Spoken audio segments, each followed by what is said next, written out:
This is really an opportunity for you to hear from the folks on the front lines who are looking at that insight and the trends that we're seeing both from data and also creatively today. So so this is a new format. Please do let us know if it works for you, if you like it. We're looking forward to your feedback, and we're going to try our best to give you our insights during this rapidly changing scenario. So the format for today, we've got two speakers. We've got Nathan Lawson, who's one of our insight specialists, and also Jamie Hall, who's our EMEA head of design. And they're going to be sharing the trends we're seeing both around content engagement, which Nathan's going to be looking at, and also around how engaging creative can give you that extra edge to take advantage of those trends that are happening around content engagement. So lots of exciting things to talk about. We want to keep it interactive, but also with so many people on the call, it's maybe a bit difficult with people coming on and off mute. So if you have questions, up in the upper right of your screen, you should see a little bubble. You can write questions in there, and at the appropriate times we will get those questions asked and answered for you. So please do pop your questions in, and we may also have some questions for you. I see we have lots of clients on the line, so many brands represented from the different agencies. I think that's the housekeeping out of the way, so please do settle in, grab a coffee, and let's turn it over to Nathan. Okay, so thanks for the intro, Diane. Just to reintroduce myself, I'm Nathan. I'm a Senior Insight Manager over at Blis. And what I'm going to take you through is a few slides we pulled together over the last few days, looking at the way in which consumer behaviour is changing in terms of engaging with online platforms, online content and apps. So we've been looking at the real world as well. So we've looked at grocery footfall patterns, looked at QSRs. We're really seeing differences in the way in which people are going around their daily lives. Of course, there are a lot of restrictions in place. A lot of us are working from, well, most of us, I imagine, on this call are working from home. You know, so it's really having an impact in terms of the way in which we're living, and therefore in the way in which people are actually conducting themselves both online and in the real world. So the presentation that I'm going to take you through just has two parts to it. So firstly, looking at a few different types of content, understanding the way in which people are maybe engaging more with certain types and actually disengaging from other ones. And some of them won't be so much of a surprise given the coverage in the news recently. And then after this, looking a bit more micro in terms of the actual day patterns. So understanding, you know, what content are people engaging with at different parts of the day, maybe getting a bit more of an understanding of actual consumer lifestyle at the moment, you know, as most people are confined to the home. So firstly, looking at changes through March, there are two big winners that we've really observed in terms of content, one of which is news, one of which is gaming. News, probably no surprise to anyone. It's kind of a negative positive in the way that it's great that people, you know, there's more eyeballs, more people to see this content, but it's, you know, negative in the fact that the reason the content's so engaging is that it is impacting everyone, you know, not just in the UK, but globally, and, you know, largely to a negative extent. So really, we've seen a successive increase in the amount of people who are engaging with this type of content through March, and it really peaked last week with the restrictions coming into place, with things rapidly changing, you know, having a real impact on our lives. Seeing a drop off in the last few days, maybe as there's less, you know, less new updates in terms of things that actually affect how we're living. When we look at gaming, we really saw that spike as well last week. So as people were going out less, they need to find new ways to get their sort of fix, their entertainment, and really gaming apps seems to have filled that void for a lot of users. So seeing, you know, here using percentages to show the trend, but really you're seeing a spike of millions each day. But, you know, there are some big content losers. So when we look at sport, probably unsurprising given that sport has, you know, to all extents stopped, unless you're a big fan of the Belarusian Premier League. You know, so it's not really got that thing that's drawing people back. And you're seeing a lot more spikes and troughs than we saw with the other types of content, so news and gaming. This is because a lot of the engagement that we're seeing is event driven. So here I've used a sort of 7-day rolling pattern just to sort of show the trend. But if we were to look day by day, you're really seeing spikes driven by things like the Euro 2020 postponement, the Olympics postponement. With Wimbledon being postponed this morning, I expect we'll see a similar spike today. So really, it's very, very much news driven. Travel, we really saw a real uplift in the end of the first, beginning of the second week of March. And there may be many reasons for this. You know, there's a lot of foreign nationals potentially looking at spending, you know, sort of going back home, people who are working here on temporary visas, a lot of people who are tourists trying to get back. So that might be driving a lot of it in terms of the short term. Also, a lot of Brits stranded abroad, people who've got plans that maybe need to be rearranged. So we saw a lot of the sort of uplift coming around that first initial bad news when it seemed that it was going to start to really take effect in the UK and be a bit worse than we'd expected. And now, if we look around the 31st, we're seeing that actually engagement is about a third of what it was at its peak. So a lot lower, and actually quite nicely proportional to the amount of flights that are still going on. So flights at the moment about a third, and we're seeing about a third of interest. We don't really know, why people are still looking, what they're looking for. Maybe it's a bit of escapism, maybe it's a bit more medium to long term, people not just looking to sort of travel, go back or rearrange plans in the short term, but maybe optimism, reacting to government news, looking to actually book after this blows over, and I'll come on to that a little bit more later. This is same sort of data, just one more metric, so looking at time spent on apps. This is looking at community sales boards, so the likes of Shop and Gumtree. And what we really saw was the amount of users engaging with these community sort of pre-owned platforms really sort of began to take off as retail stores started to close. As the coronavirus really started to take a hit in the physical world, we're actually seeing that the beneficiaries are these online platforms. Of course, there'll be a lot of short-termism, needs. If you've suddenly got to work at home, if the schools are closed and you've got to entertain your kids, and stores aren't open, if delivery online isn't as reliable, there's a lot of delays. People sort of turning to local community sales boards for the products they need. We're also seeing that people are spending longer time on here as well. So it's not sort of like a in and out, it's a bit more browsing, maybe people looking to get more products and maybe a bit more objective orientated. But it is interesting to see that as a trend that we're seeing grow. And of course, it's a threat to a lot of brands. A lot of discount retailers may particularly have a lot of competition, people who are sort of fighting on the lower end of the price spectrum and maybe selling last season stuff, going to have a lot of threat from here. So being abreast and understanding, what's going on these community sales boards can help to maybe understand, well, how can you drive these eyeballs back to, brand new products? Okay, so that was sort of the patterns that we've seen over the last month. But when we look at daytime patterns, we're seeing real sort of routines start to come into place. So news, as I said, there's been a huge upsurge in terms of the amount of people and the amount of eyeballs on this content. And we're seeing a sort of fixed routine come into place here. So really, it's become a sort of pillar of people's daily lives. I know myself that I check it, almost constantly, not just for work, but because I want to stay, up to date with everything that's going on. Constantly striving to make sure I understand what's happening and how it impacts me. And so we're really seeing sort of three key periods in the day. We're seeing this morning routine, people checking it. It's the first thing they do in the morning. It's the earliest content to really see a spike is news. We then see, post-work, people trying to stay up to date. And then, after some of the government announcements, trying to get a succinct summary just before they go to bed. A lot of that sort of has coincided with things like, Boris's and Michael Gove's presentations, giving us the latest update. What's quite interesting is if we bring in data from two other markets, so looking at Australia and US here as well, we're seeing this behaviour seems to span continents. It's not just a sort of local phenomenon. If we looked at the upsurge, we see a similar upsurge in interest in news from these markets, but you're also seeing the same sort of patterns of engagement. So you're seeing that early morning spike in interest, a bit of post-work. The US curve is a little bit smoother, the challenge there being that they operate on multiple time zones, and I've just taken a fixed point. But we see that Australia and the UK really moving quite in lockstep. So again, seeing that boost before people go to bed. So it's interesting to see that we are seeing a lot of these broader sort of category similarities. It's not just about certain markets.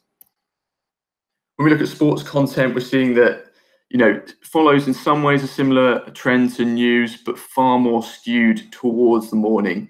So as I said, a lot of this has been event-driven engagement, things like the Euro 2020 postponement, and a lot of the different meetings like the PFA at the moment have been concentrated in the mornings. The Wimbledon pronouncement today, they've been coming through in the AM, and that's really been driving the eyeballs, really been driving the engagement. So if you're looking for contextual activation, in sports appropriate sites, that's when you're going to be getting the most viewability. That's when, if you want to anticipate when you might get more viewability, more opportunity to sort of contextually advertise, it's going to be around the pronouncements, whether that's, the next date that we might get a football match, or whether that's about something to do with the Olympics. Stands to be seen. When we're looking less passive, so not just people reading, but people actually being a bit more active in terms of what they're doing in their daily lives, we're seeing a real pattern start to emerge with the fitness apps. So what we're finding now is there's two key periods. So that's sort of lunchtime, whether that's pre-eating or post-eating, and post-work. So now that people, the commutes have sort of been eroded away, we're actually seeing slightly different shifts. So we're seeing people exercise slightly earlier than they used to. They used to be a bit later in the evenings. And we've also seen like a real smoother curve in the morning. So we used to see a spike around the AM. But of course, now if we're trying to limit ourselves to going outside once a day, and a lot of these people might be doing runs, do you want to go outside when it's dark and colder, or do you want to go out when it's a bit of sunshine? You don't want to get it all out of the way in the morning. When we look at gaming content, we're really seeing that gradual build through the day. So it's very different to a lot of categories that we've looked at. And really, when we bring in a couple of other markets, we see that this audience seems to be a lot more to be skewed towards like night owls. So you're seeing really high engagement and peaks in, well, for the US early evening, but for Australia and the UK, really close in lockstep pattern, seeing that engagement really high in the evening. And it's quite interesting for the UK, we find that engagement with these apps is higher between 1 and 2 in the morning than 7 and 8 in the morning. And that's really stark difference to the other content categories. So it just shows you, again, similar to the news, big similarities in the patterns that we're seeing across continents, and more of an audience behavior than a local market one. When we look at travel, something quite interesting that we noticed is that it seems to almost be boosted by the sort of news spikes that we see in the early morning and also in the evening. So as I said before, a lot of this might be foreign nationals having to work out, or look at the latest government advice, same as UK holiday makers, trying to work out, well, what do they need to do? Can they rebook? What potential dates? A lot of airlines are saying, well, you can rebook your flights, but you've got to sort of look at the latest government guidance to sort of say, well, actually, maybe I can do June, maybe I can do July. So we're seeing that there's almost boosted by news. And similarly in the evening, we don't know exactly what people are looking at, but there may be an element of escapism as well. So if you're a travel brand, thinking about the different consumers at the moment are looking a lot in terms of their risk. Consumer confidence is going to start to dip over the next few months, which is what our survey suggests. And actually, so thinking if you're trying to advertise, short-term, medium-term, long-term, how much consumers might put on the table at risk. If you're £1,000 holiday, maybe late June, but the summer holidays might be an opportunity. But if you're, transcontinental, if you're going to be over £2,000, maybe thinking towards the back end of the year, which I've seen a lot of the airlines like Virgin Atlantic have been doing in recent days. And then just one final bit from me. So looking again at the community sales boards, so Spock and Gumtree, what we find is a gradual build in terms of the eyeballs, looking at this content, but really a peak post-work, so picking up from 5 o'clock until 9 o'clock. And that's the time when, if you're a brand, you're worried about, potentially losing sales to these second-hand resellers. This is the point when, you really need to fight for those eyeballs, really try and fight for your share of voice and drive them to the first-time buying platforms. But that is my spiel for now. If there are any questions, or I'll pass over to Jamie Hall.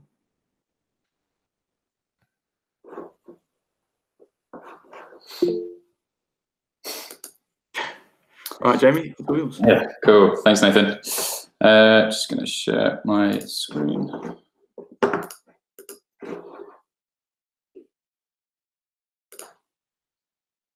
Let's get out. Can everyone see my screen? Yeah. Yeah. Yep. Cool. Great stuff. Cool. So yeah, just a quick intro. My name is Jamie Hall. I'm head of creative services at Blis. So today I'm just going to take you through a few examples and some insight that I basically feel can help with your campaigns in the current climate. So just sort of quickly going over what Nathan sort of highlighted. So yeah, we've seen a drastic increase in traffic and also engagement over the last few weeks. So basically it appears that kind of shift of spending our time in a high dwell time environment at home is definitely a significant contributor to this. So in the UK, we've seen an increase of 60% increase in CTR in the last 6 days. And in the US, we've seen almost doubling of the average CTR over the last 10 days. So it basically seems that now is definitely the time to start being innovative with your storytelling. And it's definitely a great chance to kind of interact with the users on a deeper level. One of the best ways to achieve this is definitely with gamification. So one of the first examples I kind of wanted to run through with you guys was for Halifax. So basically they wanted to promote their savings accounts by tapping into a gaming audience, ultimately to kind of help push footfall. We ended up working with all of the sort of key stakeholders to build this kind of really exciting multi-level game, which ended up performing extremely well. I think the whole game altogether took around 40 seconds to complete both levels. So the average dwell time of 1 minute and 16 seconds shows that a majority of the 36% who actually completed the game were actually really keen to play the game again. And it saw an average engagement rate of 5.26%, and even saw an uplift of 53%. And it's just a stat from sort of Sultra's 2019 Insight report. They saw up to a 164% increase on ad engagement rates across campaigns which had creative features, which is really, really good. So on the next slides, I've just displayed a few other examples to show just the kind of variety of games that we've worked in the past. So on the left here, we kind of had this sort of quite engaging Catch the Cow campaign for Ben & Jerry's. We had this sort of 360 kind of zombie strike experience with Nerf, and we ran a sort of Tetris-esque game for Kellogg's Rice Krispies. All great examples to use as inspiration for ways to engage with your user. The next section, I just kind of wanted to run through dynamic creative. For me, basically, dynamic creative is an amazing way to generate relevancy for the user, basically without having to create hundreds, if not even thousands, of variations manually. A bit of a lifesaver. It's a great way to create bespoke experiences around conditional triggers, such as things like weather, users' locations, sporting events, commuting, basically just to name a few.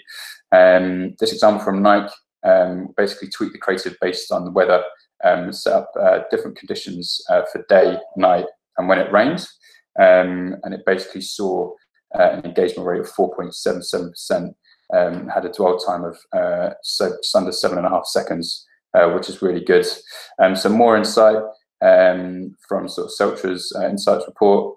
They basically saw a 25% increase in performance across campaigns which had contextual-based personalization,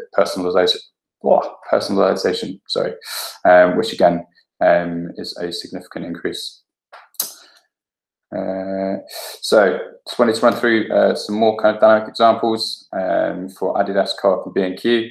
The Co-op example was especially interesting. They basically set up quite a sort of comprehensive sort of strategy where they wanted to show different products which changed based on the time of day. So breakfast products for morning, lunch products for the afternoon, dinner products for the evening, and then they also changed per day. So there was no same sequence which was shown after the other. I think it was a rotation of 3 or 4 days.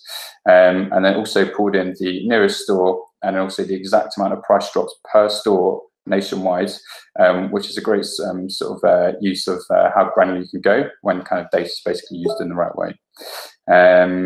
And yes, basically with the right sort of strategy and all of the innovative technologies that are available out there now, you can definitely bring almost any idea to life virtually. And that's what the next slide is also about, which is, apologies there. So the example on the left, these are more sort of custom builds, by the way, was for Yellow Cab Pizza Company. And they basically integrated, if you couldn't hear it already, a voice command feature, which basically animates when Verse, our designer, was saying the word hungry. After a few hungry commands, Verse is able to call Yellow Cab Pizza to order a pizza. The Mentis example in the middle was about trying to bring people together. So the user could take a photo, apologies, and share it on a social board. Let's just get this one to work. Sorry, having a bit of a blip. Can't find it. Let's give it a go. There you go. Okay, should work. So yeah, sorry. And then, yeah, basically able to share everything on the social board, which was situated in the middle of an airport. And the subway example on the right basically used the camera to run gesture recognition and basically track when Risky, another one of our designers, was taking a virtual bite from the subway. So yesterday was clearly a hungry day in the office. So these are just a few ways that we can definitely bring great ideas to life. I've actually got my slides a little bit muddled up, but the next one is social. So obviously staying connected is a big theme right now. So social is definitely something to consider. You know, there's a bunch of integrations that you can sort of use across things like Facebook, Twitter, WhatsApp and Instagram. So tapping into these opportunities is definitely a great way to increase things like your share of voice. And back down. And then this final slide from me. You can use things like heat maps as well, and brand surveys, brand studies to basically try and gather more insight around how the users are actually engaging with your ads. And then also you can sort of track their emotional response as well. So just to wrap up, we've seen a huge increase in volume and engagement. So now it's definitely the time to get creative and explore those new technologies and opportunities. So yeah, if there's any questions, I'll be happy to answer.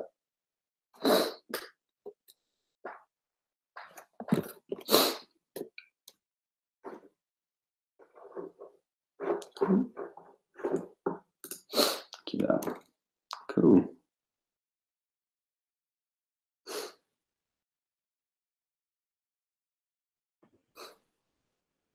Any questions for either Nathan or Jamie at this point? Jamie, sorry. Hi, how are you? Good. I want to ask something for the heat map. How is actually like how it works? I mean, in terms of mechanism. Yeah, sure.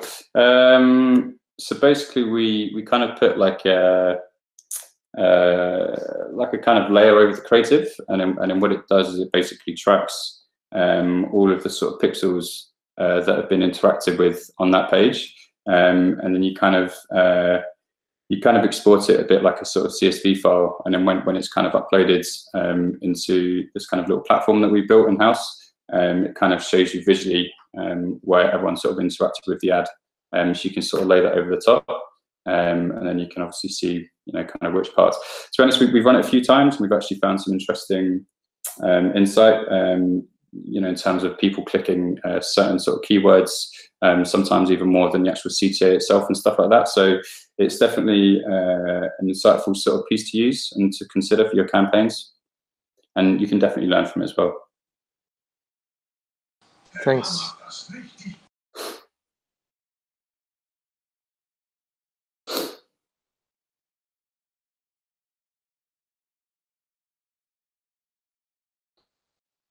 Any other questions, comments, thoughts?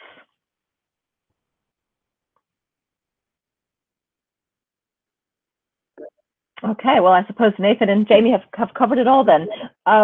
So all that's left to do is to thank everybody for attending. Thanks to Jamie and Nathan for the great work. Really interesting topics. We've got the recording of this, so we can follow up with that. And if you just please do let us know what things you want to hear about. Stay tuned to our Changing Behavior series on our blog and on social media. And please, everybody, stay safe and well. And all your friends here at Blis will be thinking of you. Thank you. Thank you.